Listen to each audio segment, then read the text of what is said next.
For the month of June, we're going to be doing a sermon series called God on Film. We're going to be looking at different movies, illustrations, to help advance the ideas of the gospel. And usually when churches do this, they usually do it in the summer months like we're doing, as a way to tie back to what's hip and cool. Although I'm not the most hippest and coolest person in the world, as my children remind me. But I wanted an overarching theme if we were going to do any sort of sermon series on films. And I struggled with this idea a lot as we were putting the sermon calendar together. I usually do the sermon calendar in 6 to 12 months, and I delayed it a few weeks this winter because I just didn't want to cherry pick movies and cherry pick scripture and try to put them together in some way. I wanted some overarching reality that tied it all together. And what I settled on was this idea of heroes. And two things really brought that to mind that God kind of let that boil up in me to bring it to a point where I wanted to actually put pen to paper. And the first was the fact that I was sitting a couple months ago with the newest blockbuster, the biggest movie out right now, which is the newest installment in the Avengers franchise, or the Marvel franchise. The culmination of 11 years of movies. I mean, these movies have earned more money than most small countries in the world. And I was sitting there about 2.5 hours into the movie. This is a 3-hour movie. It's like a marathon for sitting there still for 3 hours with a giant Coke and a bag of popcorn. Because if you have those, it's really hard to sit anywhere for 3 hours. And about 2.5 hours in, you hit the climax of the movie. I want you to understand, a normal movie, the climax is a few minutes long. There's a resolution. The movie wraps up. Well, they get to the main part of this movie, and that big, super big battle scene is over an hour and a half long. It's 45 minutes long. And I was sitting there in the midst of that thinking, engrossed in the story, thinking about it, but then something clicked inside of me while I was watching this, and I realized it wasn't the big, fancy production, or all the money they've put into it, or the marketing they've put into it. I realized it wasn't all of the special effects, or the space people jumping around, punching and shooting each other that drew me into the movie. The thing that drew me into the movie is the thing that draws me into every story.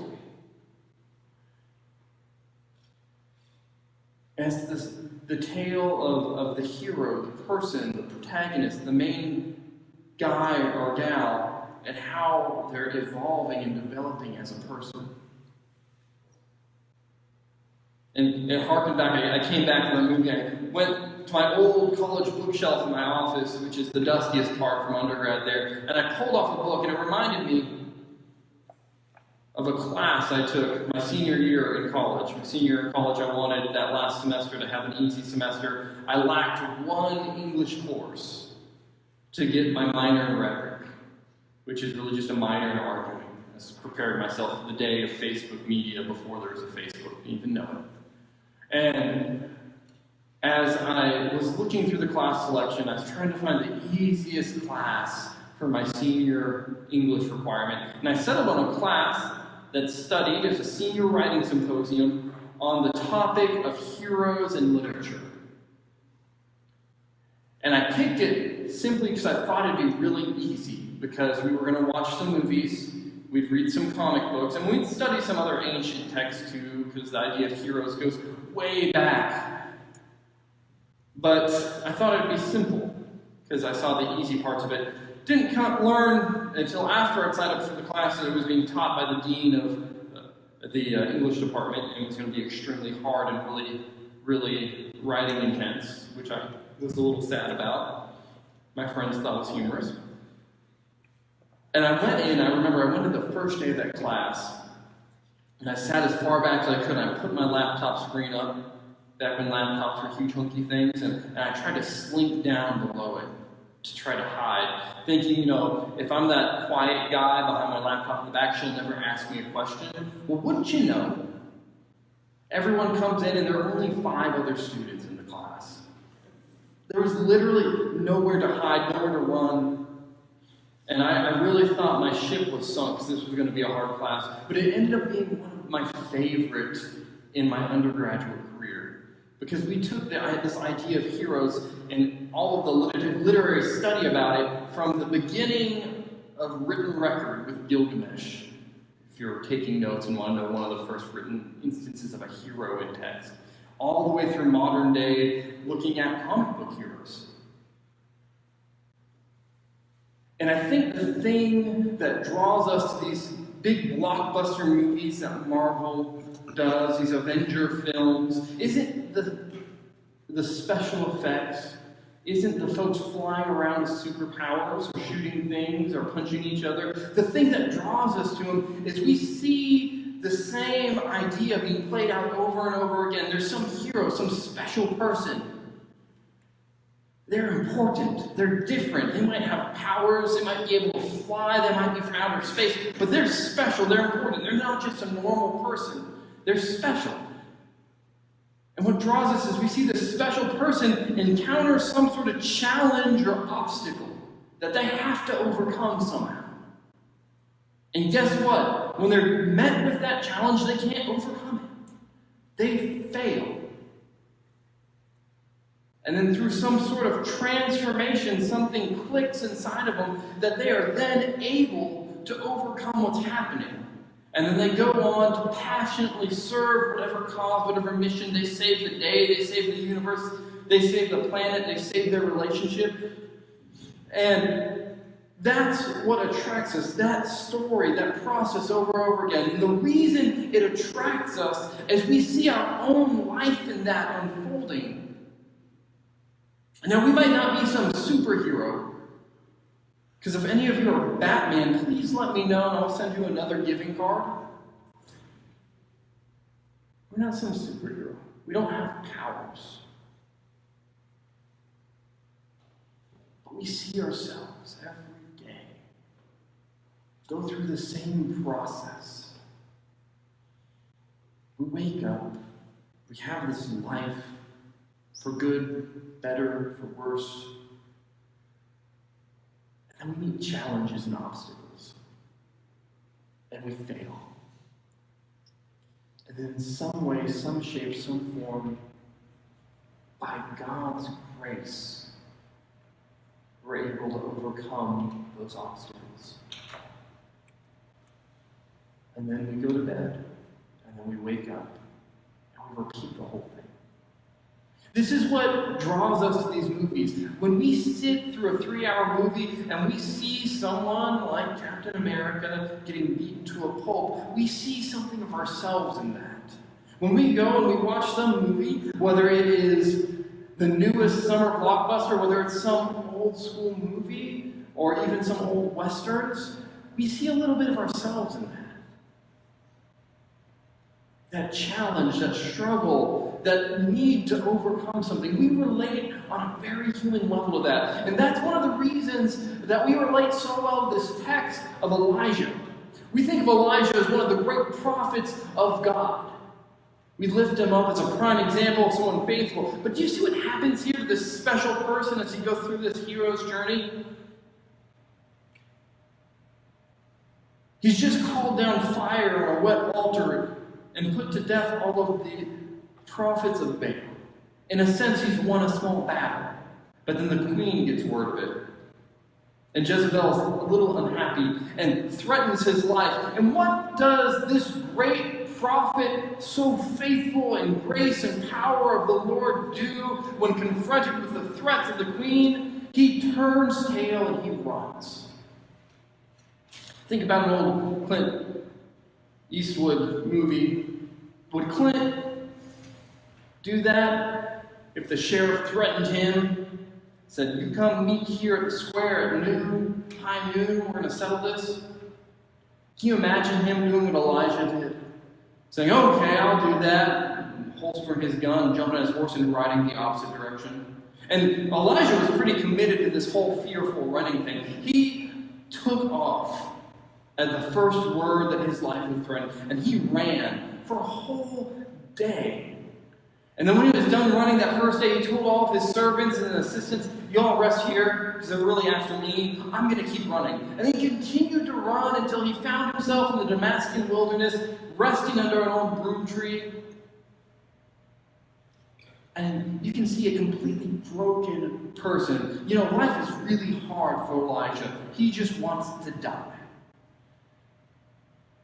And then a messenger comes, and actually the Hebrew word for that means angel. So it's a messenger of the Lord. And this angel comes and provides supernatural assistance, provides him food and water, not just once but twice, reminding him that his journey ahead is still long and hard. And we see how long and hard that is because that food sustained him, as some of the translations say, for 40 days and 40 nights, which is a Hebrew way of saying a really, really long time. So finally, Elijah gets to the cave.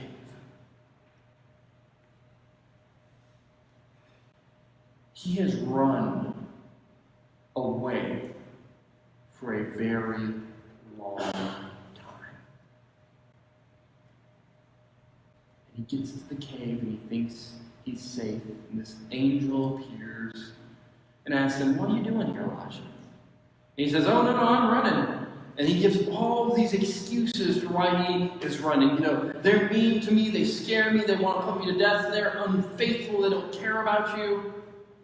And the angel stops and says, God's coming to visit you. God himself will come visit you. And that's where we get the historic part of this text, the one that's well quoted and well known among the faithful. In expectation of God, Elijah is waiting. And what happens? A giant wind comes through, rushing through the mountains, shattering the stones, shaking the cave, howling through everything. And God's not in the storm. And then a giant earthquake comes, shaking everything, destabilizing the ground. But God's not in that earthquake. And then a terrible fire comes and consumes the mountain and everything around it, burning everything up, searing everything. But God is not in the fire. Then finally, there's a still, calm peace. You know, the kind of peace that you have in the middle of like a thunderstorm on a hot summer day, when the sky turns a little grimy and everything is still. Nothing moves, no trees, not a blade of grass, no crickets, nothing. But yet the air is thick with expectation.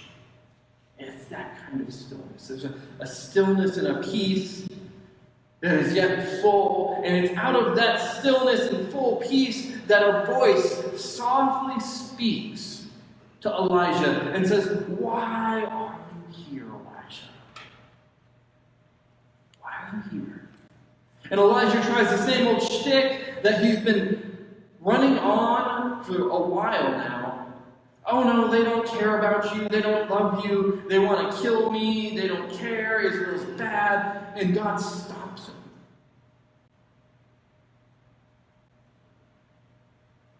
It says, "No, Elijah, this is what you need to do.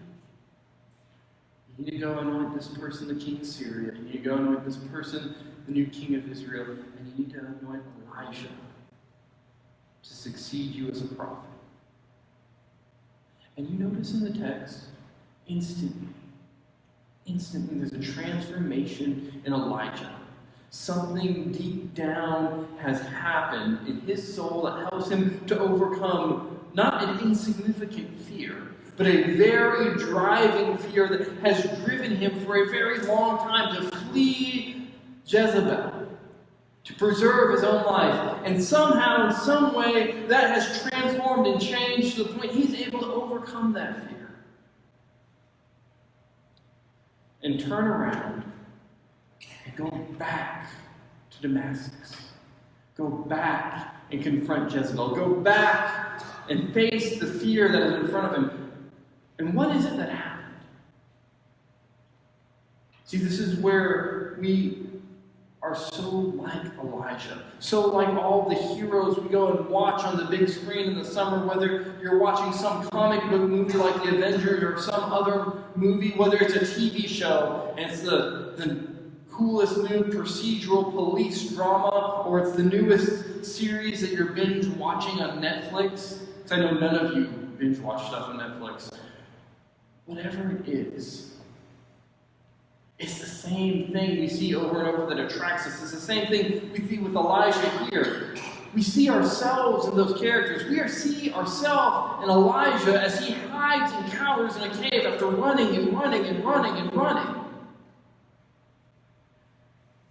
When confronted with that hardship, not knowing how to handle it, not knowing what to do, we see ourselves in Elijah because we've all sat in that cave. We have all slept under that tree. We have all lived through the whirlwinds and the earthquakes. We've all seen our lives consumed by fire. And yet it wasn't some special power that saved him. It wasn't some ability or gift or even insight. It's the same thing we see in the movies. It's never their ability to fly or their ability to fight. It's never their strength or their speed or any of that stuff that helps them overcome in the end. It's always something deeper inside that helps them get up time and time and time again to overcome the challenges that are laid before them. And for us as people of faith, just like Elijah, what it is inside of us is the Spirit of God moving, reminding us that we do not face the challenges of this day alone, that our God goes with us, that He's always been there. That's what helps us to turn around like Elijah and leave the caves that we live in. Because we can remember, like Elijah, that God is going with us. And sometimes it takes us cowering in fear in that cave. Sometimes it takes us shivering and throwing up every little excuse possible. God, I can't be faithful. God, I don't have enough. God, I don't make enough. God, I don't have enough free time.